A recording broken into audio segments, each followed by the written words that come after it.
Hello, नमस्कार. आपल्याला आता याच्यामध्ये तर सस्पेंड ऑर्डर ज्यावेळेस कोणाला द्यायची असेल, तर त्याचा नियम एक असा असतो, सुरुवातीला त्या काही गुन्हे वगैरे घडलेले असतील, तर त्याचा सारासार विचार केला जातो. त्या संदर्भातलं एकमेकांशी चर्चा करून तो प्रॉब्लेम सॉल्व्ह होतो का नाही, हे पाहिलं जातं. शिवाय काय होतं, जर तो प्रॉब्लेम तिथे सॉल्व्ह होणार असेल तर प्रश्न नाही आणि ती समस्या जर गंभीर असेल तर त्याच्यासाठी पहिली सूचना त्या व्यक्तीला दिली जाते, त्यांना नोटीस दिलं जातं म्हणजे. आणि त्या नोटिसीमध्ये सांगितलं जातं, बाबा ही चूक झालेली आहे, तुला मान्य आहे का?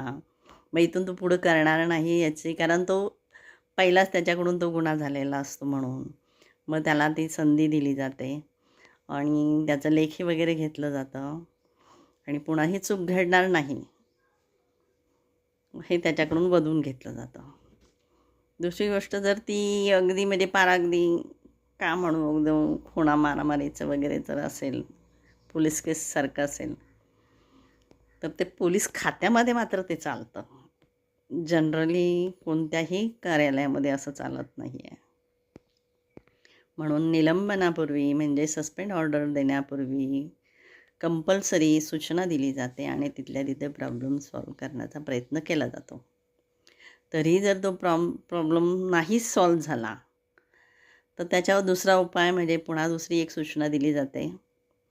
ती व्यवस्थित सॉल्व्ह होते का नाही, त्या प्रकरणाला वेगळं वळण लागलं नाही पाहिजे या दृष्टिकोनातून विचार करून त्याच्याकडून त्या सुधारणा घडवून आणणं, ह्या गोष्टींचा विचार केला जातो. म्हणजे कमीत कमी 2 वेळा नोटिसा, शिवाय मंथन केलं जातं.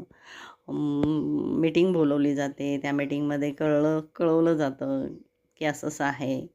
मग ह्याच्यावरती आपल्या विद्यालयाच्या दृष्टिकोनातून कोणता विचार केला पाहिजे, हा सारासर सगळ्यांचा विचार घेऊन व्यवस्थापन कमिटी असते, त्यामध्ये ते विचारसरणी मांडणे, मग त्यातून निर्णय घेणे. त्यांचे अध्यक्ष वगैरे असतात, ती कमिटी असते, त्यांच्याकडूनही ती माहिती काढून घेणे आणि मग निर्णय घेतला जातो की त्या व्यक्तीला सस्पेंड करायचं किंवा नाही करायचं.